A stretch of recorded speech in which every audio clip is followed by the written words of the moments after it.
역사적으로 9군데 절경, 즉 구경으로 아주 유명한 산청. 중국인 친구 리위 씨과 함께 함양에 이어 이번에는 산청을 찾았습니다.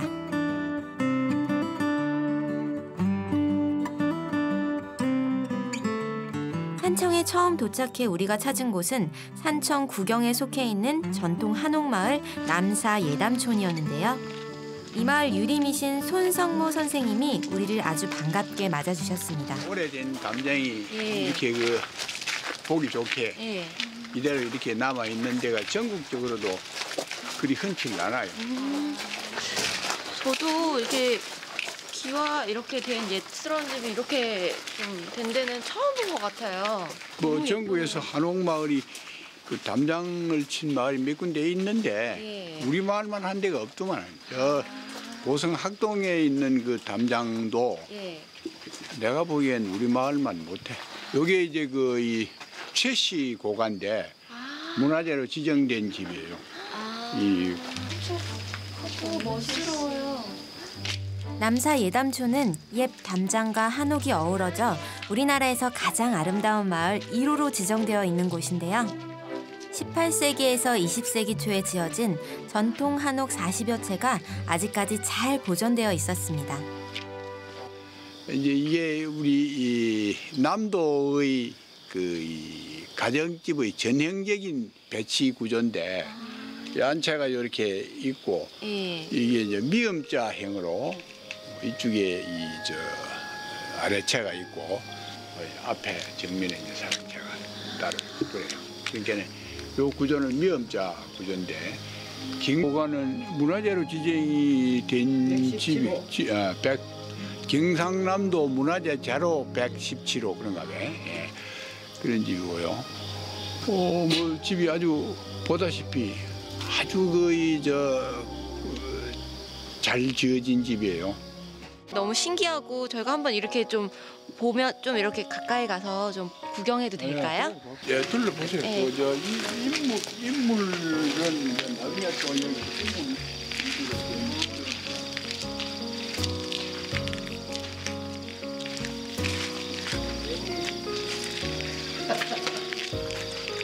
이건 뭐야?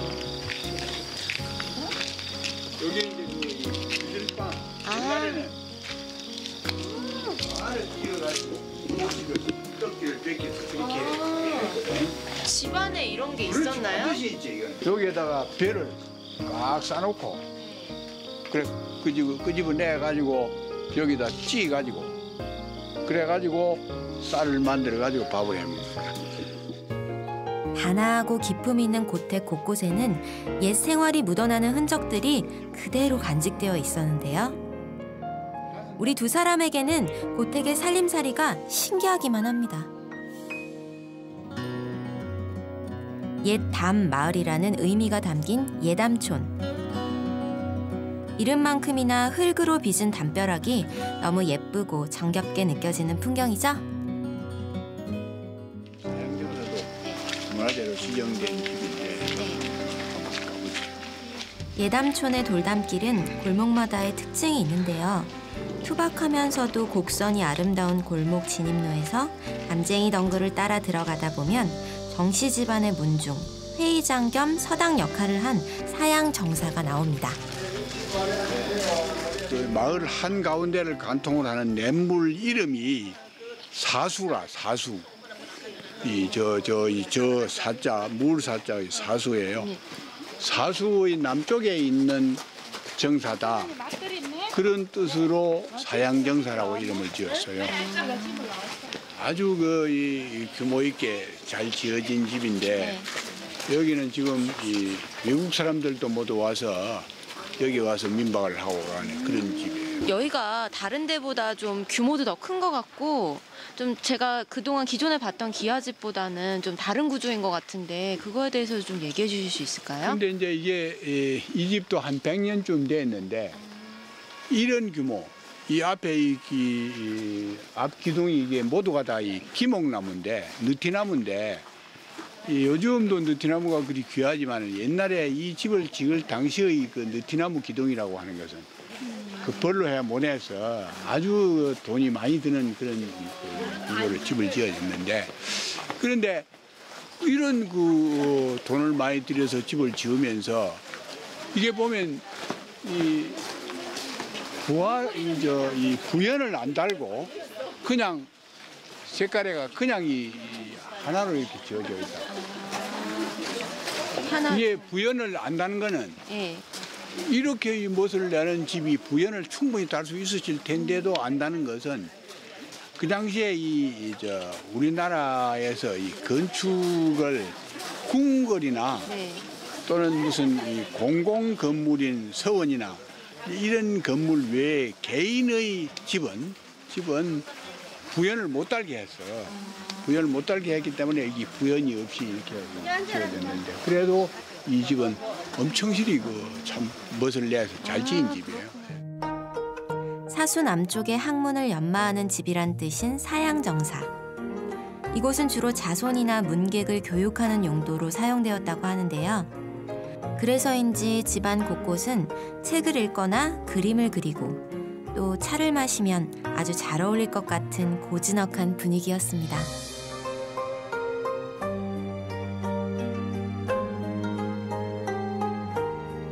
우리도 이곳에 온 만큼 뭔가 배워가고 싶은 마음이 들었는데요. 예, 선생님, 요즘 이 젊은 세대 간에 부부나 뭐 부모님이나 친척 사이에도 올바른 호칭을 사용하고 있지 않은 것 같은데요. 그거에 대해서 저희한테 좀 올바른 호칭에 대해서 좀 가르쳐 주실 수 있을까요? 예, 그 참 좋은 질문을 했네. 우리는 그 엄연히 옛날부터 그 가족 간이나 대인 관계에 있어서 호칭을 다 규정이 돼 가지고 있어요. 그리고 그렇게 지켜왔는데 근래에 와서 이게 아주 이 혼란스럽게 되어져 가지고 사회적으로 지금 큰 문제가 되어지고 있는 게 많습니다. 예, 다 얘기를 할 수가 없지만은 이제 가족 간의 호칭을 얘기를 한다고 하면은 아버지, 어머니, 할아버지, 할머니는 우리가 통칭 그대로 다 부르고 있는데 이게 시집을 간 사람의 입장, 다시 말해서 결혼을 한 여자의 입장에서 보면은 시아버지, 시어머니, 시할아버지, 시할머니 이제 이래 되는데 부를 때 호칭은 할아버지가 아니고 할아버님, 할머님, 시자는 거기에 붙이는 게 아니고 또 아버님, 어머님 그렇게 반드시 글이 붙여야 되는데 불러야 되는데 그 다음에 이제 반대로 남자가 처갓집에 가가지고 아내의 아버지를 장인이라고 하는 건데 아버지라고 불러. 그건 큰 욕하는 거라고. 큰 욕하는 거라. 또 장모를 어머니라고 부르는데 그것도 큰 욕하는 거라. 큰 욕하는 거라고 그게. 욕하는 게. 와 욕하는 거냐. 아버지는 저를 낳아준 사람이 아버지인데 저를 낳아주지도 않은 사람이 아버지라고 하면 그 이상 큰 욕이 어디 있는 말이야. 옛날 말에 환부역조라는 말이 있는데 그게 무슨 얘기냐 하면 애비를 바꾸고 할애비를 바꾸는 그게 가장 큰 욕이라.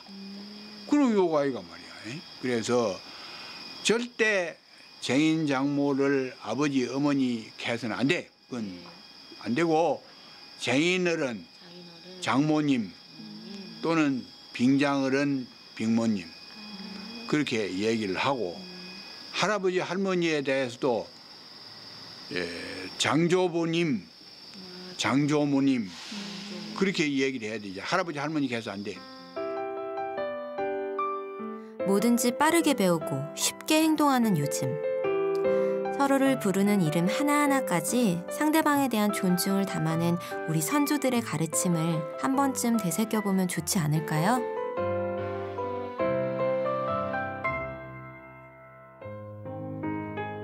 정감 있고 고풍스러운 담장 너머에 아직도 우리 조상들의 삶의 모습이 간직된 남사 예담촌. 지금은 전통 가옥들이 하루가 멀다 하고 사라져가고 있지만 이곳 남사 예담촌은 시간이 멈춰진 듯 옛 정서와 아름다움이 그대로 남아 있었습니다.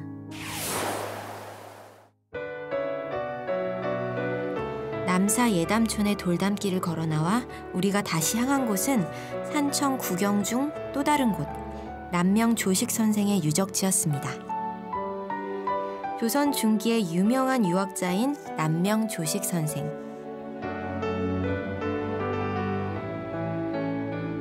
남명 조식 선생은 깊은 학문과 덕망에도 불구하고 평생 관직에 나아가지 않고 스스로 살림처사를 자처하며 산청에서 학문을 닦고 후진들을 양성하였다고 하죠.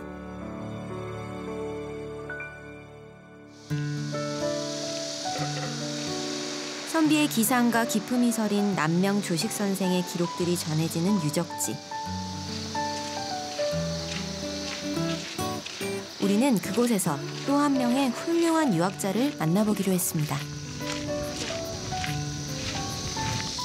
근데 이분은 누구셔? 이분은 남명 선생님이라고 해서 조선시대 유명한 학자셨거든.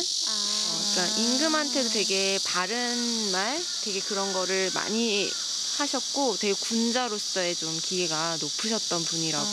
아마 이 동상에도 어떤 의미가 있는 것 같다.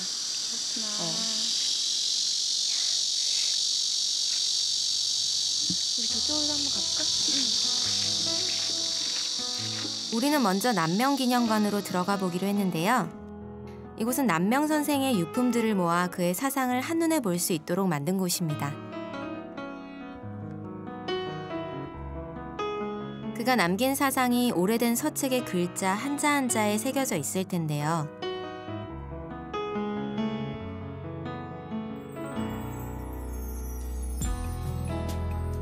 그의 학문과 철학을 이해하기는 어렵지만 그래도 때로는 세월을 뛰어넘는 위대한 정신과 맞닥뜨리게 되면서 우리에게 아주 중요한 자극이 되지 않을까요? 남명 선생님에 대해서 좀 저 앞에서 읽게 됐는데 예. 어떤 분이신지 좀 알 수 있을까요? 뭐 잘 아시다시피 조선 중기의 성리학자지요. 그런데 말하자면 그 학문적 성향이 그 당시의 다른 성리학자도 좀 다르다. 이게 뭐이 다르냐 하면은 그 당시 성리학자들은 주경, 경을 주로 하는 공부, 경 공부를 위주로 그리 했는데 남명 선생은 물론 경이 중요하지만은 경은 마음 안을 밝게 하는 것이고 행동이 중요하다. 일생도록 타락한 권력을 질타하고 무기력한 지식인들을 향해 사회의 경종을 울리는 선비 정신을 실천한 남명 조식 선생. 현실에 깊게 뿌리내린 그의 선비 정신이야말로 이 시대에 꼭 필요한 본보기가 아닐까요? 남명 선생 원래 옛날에 영정이 그린 거는 없었고 네. 없었는데 지금부터 한 40여 년 전에 어떤 화가가 조원섭 하는 화가 그린 영정인데 찬찬여 봉두지 오기요 호호여 수민지 오리라. 우리나라에 일찍이 없었던 인호임에 틀림없다. 한강 정부 선생이 자기 선생님을 자꾸 극찬하는 그런 제문에 있는 그 서두에 있는 걸 여기 써놨습니다. 한강 선생 남명 선생 제문을 3번 지었어요. 자기 선생을 간절히 최장별이고 12년 뒤에까지 와서 지었고. 이제 선생님을 중국의 엄자릉하고 비교하면 어떻습니까? 엄자릉은 어떤 사람이냐 하면은 후한 광무제가 있었는데 광무제가 어릴 때 친구였는데 광무제가 훗날 불러가지고 간이대보라 그런 큰 벼슬 조가 딱 불렀거든. 그러니까 또 그거 들어가고 차 산에가 엄강에 가서 숨어가지고 살다가 죽었어. 그래서 남명 선생 보고 어떤 사람이 선생님을 엄자릉하고 엄광하고 비교하면 어떻습니까? 이래 물은 게 엄자릉은 세상을 잊은 사람이고 나는 세상을 잊지 않았다. 그 점이 엄자릉하고 내하고는 다르다. 왜 그러냐면 자기가 평생에 배설은 전혀 안 했는데 임금이 암만 불러도 배설은 안 했지만은 나는 한 번도 세상을 잊은 적이 없다. 진짜 설명을 듣다 보니까 더욱더 이 유교 사상에서는 조선에서 없어서는 안 될 학자시네요.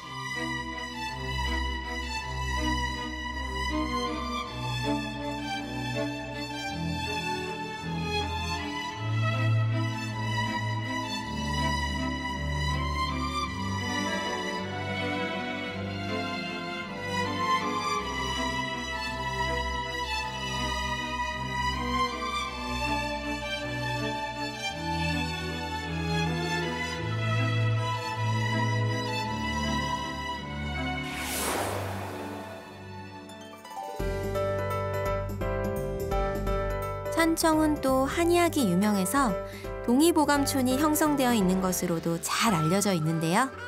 우리가 산청에 갔을 때 마침 이곳에서는 세계적인 한의학 엑스포가 열리고 있었습니다. 산청에서 엑스포 하는 거 알고 있었어? 아니. 원래 여기가 한의학으로 되게 유명하대. 온 김에 재밌는 것도 구경하고 여러 가지 체험해보자. 좋아. 가자. 평소에는 한방 테마파크로 조성되어 있는 동의보감촌이 엑스포가 열리면서 아주 들썩들썩했는데요. 신명나게 울려 퍼지는 우리 가락에 중국인 친구 리위 씨도 아주 신나는 모양이었습니다.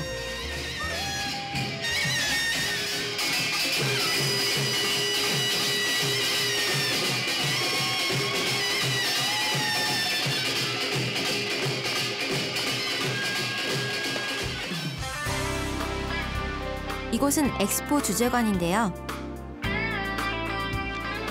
그 앞에는 의녀 의생 복장을 한 동상이 나란히 서 있었습니다. 드라마에서 많이 보았던 모습이죠.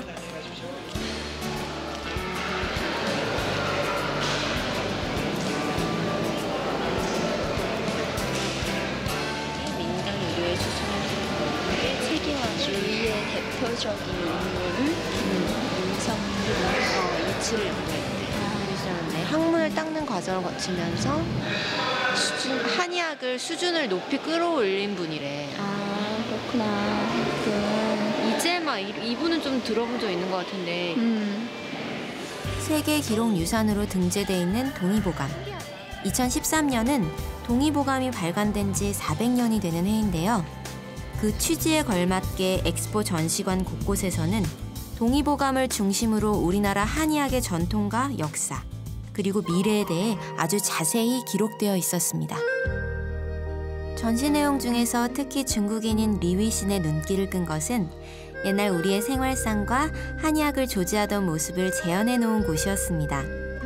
최첨단을 사는 우리들에게 조금은 생소한 모습이었지만 옛날 이러한 노력들이 있었기에 오늘날 세계적인 한의학의 위상이 만들어질 수 있었겠죠? 무슨 노래냐? 신기하다. 음양별 본종도 영조네. 우리나라에서 제일 오래 산 왕이잖아. 아 진짜? 온양 행궁에는 왕의 처소와 각종 관청 그리고 왕의 전용 목 온천이라는 건물이 있었다. 아, 온천을 되게 즐겨 하셨나 보네. 이 말인즉 목욕을 함으로써 질병을 치료할 수 있다는 얘기잖아. 그치?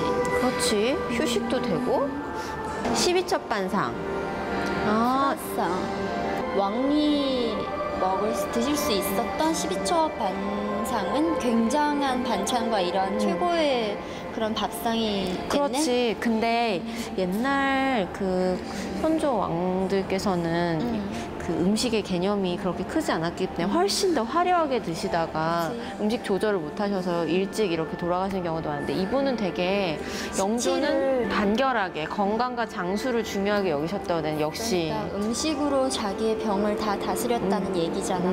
좀 다른 왕들보다는 좀 더 건강을 위한 제철 재료와 간소하게 더 드셨다는 거죠. 나는 영조가 되게 장수하신 왕이라는 것만 알았지. 아, 진짜? 이렇게 건강 관리라든지 이런 걸 되게 중요하게 생각하시는 분인지는 몰랐네. 그 광고에도 있잖아. 음식으로 치료 안 되는 병은 약으로도 안 됩니다. 뭐 그런 문구 봤어? 아, 본 것 같아, 본 것 같아. 이분은 그때부터 그거를 실천을 하고 계셨던 거야. 저쪽으로 한번 가볼까, 우리? 아, 이건 뭐야?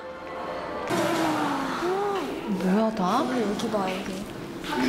아니, 동의보감에 대해서 나와 있네. 동의보감은 뭔지 알지? 아, 한 사람이 만든 게 아니라 여러분이 만드신 거네. 이명환. 건강관리를 제대로 하지 못하기 때문에 질병이 걸린다고 생각하시는 이 의학 기술을 널리 백성들한테 알렸다는 내용인가 보네? 그건 뭐지? 문서로 보는 조사. 물 한 방울, 산약초 한 뿌리 등 크고 작은 모든 자연에 근거하여 사람의 몸을 치유하는 전통의학의 세계. 동의보감촌에서 우리는 그동안 잊고 있었던 진정한 건강의 지혜를 얻을 수 있었는데요. 그것은 다름이 아니라 몸과 마음의 힐링은 멀리 있는 것이 아니라 바로 우리 마음에서 시작된다는 것이었습니다. 돌아다니니까 벌써 밤 됐다. 그러니까 야, 야경 봐. 진짜 예쁘다. 그지? 밤에 보니까 훨씬 더 예쁜 것 같아. 진짜 예쁘다. 아, 이렇게 함양이랑 삼청 돌아다니니까 어땠어? 함양은 일단 너무 예뻤고 마을이 너무 예뻤고 많은 체험을 할 수 있어서 좋았고, 산청은 또 올해가 동의보감 400주년 되는 해잖아. 그래서 내가 굉장히 몸과 마음이 건강이 힐링이 되는 그런 여행이었던 것 같아. 되게 특별했어. 그치. 중국에서 한국 왔어도 이런 데 와본 적 없었다며. 나는 한 번도 이렇게 건강한 여행을 해본 적이 없어서 너한테 너무 고맙고, 그리고 너가 나한테 이렇게 좋은 여행지를 함께 다닐 수 있고, 그리고 가이드를 해줄 수 있어서 너무 고맙고, 그리고 중국에 돌아가도 이제 혹시 기회가 돼서 다시 오게 되면 너가 또 다른 좋은 지역을 나와 함께 다니면서 여행을 할 수 있었으면 좋겠어. 그래, 돌아가려니까 좀 아쉽지? 너무 아쉬워. 다음에 올 때 또 이렇게 좋은 곳을 가도록 하자. 알겠어. 그래. 다음에도 또 하고. 아, 진짜 춥다. 이제 우리 이제 그만 가자. 끝날 시간 다 가자. 동의보감촌에서 우리는 짧지만 깊은 다짐을 남겨보았습니다. 여행의 시간을 통해서 우리가 느꼈던 것, 그리고 마음속에서 다시금 되살린 소중한 것들. 우리는 그 기억과 다짐들을 품고 다시 일상으로 돌아갑니다.